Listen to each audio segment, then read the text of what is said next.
Fala galera, tô aqui para fazer o resumão da fase de grupos da Copa do Mundo da Rússia que acabou. Então vamos começar aí pelo grupo A, o destaque para a seleção uruguaia, que terminou em primeiro do grupo, com aquele futebol chato, a famosa retranca, jogando por uma bola, venceu 1-0 a seleção do Egito, venceu por 1-0 a Arábia Saudita, e aí pegou a Rússia e atropelou. E o segundo destaque é esse, a seleção da Rússia, que parecia estar jogando dopada nos primeiros dois jogos, onde teve desempenhos absurdamente bons, o que não é normal de se ver no futebol russo. E aí no último jogo contra o Uruguai parecia que o efeito do doping tinha passado e a Rússia voltou a fazer o que ela está acostumada a fazer, que é perder e passar vergonha nos seus jogos. Destaque individual para o atleta Luis Soares, que terminou essa fase de grupos com 2 gols, nenhuma mordida e nenhuma mão na bola debaixo da trave, um desempenho decepcionante se tratando de Luis Soares. E também o destaque para o Egito, eliminado do craque Mohamed Salah, que terá que ver a Copa da Salah. Grupo B, a Espanha, que perdeu seu treinador há 2 dias da Copa, acabou fazendo uma primeira fase muito decepcionante quando se trata de Espanha e contou com a incompetência da seleção de Portugal e a incompetência da seleção do Irã para ficar em primeiro lugar ainda desse grupo horroroso, onde a Espanha não foi bem. Empatou com Portugal, ganhou do Irã no sufoco e empatou com o poderoso Marrocos, que já estava eliminado. E a seleção portuguesa, que acabou em segundo lugar nos critérios de desempate, também empatou com a Espanha, obviamente, empatou com o Irã e ganhou do Marrocos. Portugal, que joga no esquema 9-1-9, que é o Rui Patrício no gol, 9 cones inúteis no meio do campo e o Cristiano Ronaldo para receber a bola lá na frente para tentar marcar os gols da seleção de Portugal. E Portugal se classificou e não tem destaque negativo porque o Irã e o Marrocos, só falar o nome deles já é um destaque negativo suficiente para esse grupo. No grupo C, os negros maravilhosos do Luiz Roberto da seleção francesa se classificaram com tranquilidade nesse grupo. E a seleção da Dinamarca, a famosa Dinamáquina, conseguiu também a sua classificação depois de não ter ido bem na Copa do Mundo da África do Sul em 2010 e não ter conseguido nem a sua classificação para disputar a Copa do Mundo no Brasil. A Dinamarca está nas oitavas de final. Destaque negativo desse grupo é para a seleção do Peru, que está eliminada, e isso é muito triste para nós, porque infelizmente com a eliminação da seleção peruana, nessa Copa acabaram as nossas oportunidades de fazer trocadilhos de duplo sentido com o Peru. Isso é uma pena. No grupo D temos o destaque a seleção croata, que conseguiu o primeiro lugar. Seleção croata com destaques como o goleiro Subasic, no meio campo com Mandzukic, Rakitic, e o ataque com Mandzukic, Hello Kitty, rinite, sinusite, gastrite, amidalite, entre outros ites. Conseguiram terminar a fase de grupos aí com 100% de aproveitamento. Só 3 seleções na primeira fase conseguiram esse feito, que são o Uruguai, a Croácia e a Bélgica, que será falada para frente. E destaque também para a seleção argentina, que mesmo não fazendo absolutamente nada para merecer a classificação ao longo dessa primeira fase, conseguiu a classificação no desespero, na incompetência da seleção da Nigéria, que é freguês da Argentina, sendo derrotada por eles nas últimas 3 edições de Copa do Mundo, e dessa vez, igual 2010, acabou sendo eliminada a seleção da Nigéria. E destaque também para a seleção da Islândia, que é a torcida mais legal do mundo, mas infelizmente também não conseguiram a classificação para a segunda fase. O grupo E, que é o grupo da nossa seleção brasileira, o Brasil cumpriu a sua obrigação e passou em primeiro nesse grupo horroroso. E também se classificou na segunda colocação a equipe da Suíça, que tem como seu destaque o atleta Shaqiri, que é casado com o zagueiro Piqué da Espanha. Não é casado com o Piqué? A Shakira, mas não é a mesma pessoa? Não? Confundi então.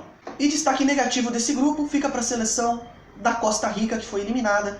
A Costa Rica que em 2014 acabou desapontando seus torcedores que esperavam um fiasco, e a Costa Rica acabou fazendo uma boa campanha, coisa que não é que os seus torcedores não estão acostumados a ver, mas nessa Copa de 2018 a Costa Rica voltou a funcionar com tranquilidade, seguindo a sua real filosofia, que é entrar numa competição e passar vergonha nela. Parabéns para Costa Rica. No grupo F, destaque para a seleção da Suécia, que parece que sem Ibrahimovic conseguiu ficar cada vez melhor. Eliminou a Holanda, eliminou a Itália e eliminou a Alemanha e está em primeiro lugar. E a Suécia vai enfrentar a seleção da Suíça nas oitavas, tendo na última rodada atropelado o líder até então México por 3-0. E o México é o nosso segundo destaque, que foi classificado para as oitavas com o craque Chicharito, técnico Chaves, o auxiliar Kiko, e vão enfrentar a seleção brasileira e vão perder mais uma vez para o Brasil, como sempre acontece quando essas seleções se enfrentam numa Copa do Mundo. E destaque negativo para a campeã do mundo, a Alemanha, que assim como a Itália e a Espanha nos anos seguintes aos seus títulos, caíram na fase de grupos. Isso está se desenhando realmente como uma maldição. E eu deixo uma dica aí para a seleção brasileira, caso vença essa Copa do Mundo. Se ganhar a Copa da Rússia, nem classifica para a Copa do Catar. Nem vai viajar para passar vergonha igual a Alemanha voltar na primeira fase, nem viaja. Catar é longe, é caro, então melhor nem classificar. Então se for campeão Forex esse ano, nem classifica para a Copa do Catar. Vai treinando para a Copa dos Estados Unidos e do México e do Canadá. No grupo G, a maravilhosa geração belga conseguiu vencer as 3 partidas.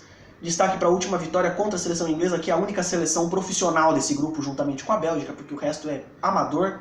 O Panamá e a Tunísia, que foram para a Rússia apenas passear e fazer algumas compras do que o russo tem de melhor, que é vodka e entorpecentes. A geração belga, com Lukaku, Hazard, De Bruyne, entre outros, se classificou em primeiro lugar e enfrentará a seleção japonesa e poderá ser adversário do Brasil nas quartas de final.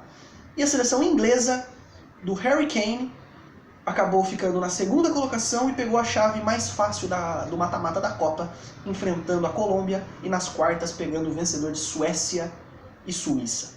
O grupo H, que é o grupo mais merda dessa Copa do Mundo, com 4 equipes ruins, nenhuma tradição. Destaque para a seleção da Locômbia, cheirada de cocaína, que conseguiu, mesmo depois de perder a primeira partida para o Japão, conseguiu ficar com o primeiro lugar ao vencer as outras duas. Venceu a Polônia por 3-0 e venceu a seleção do Senegal por 1-0. E destaque para o Japão, que venceu a Colômbia, empatou com o Senegal e perdeu para a Polônia, eliminada na última rodada, e conseguiu se classificar por menos cartões amarelos que Senegal. É a primeira vez na história das Copas que esse critério é utilizado.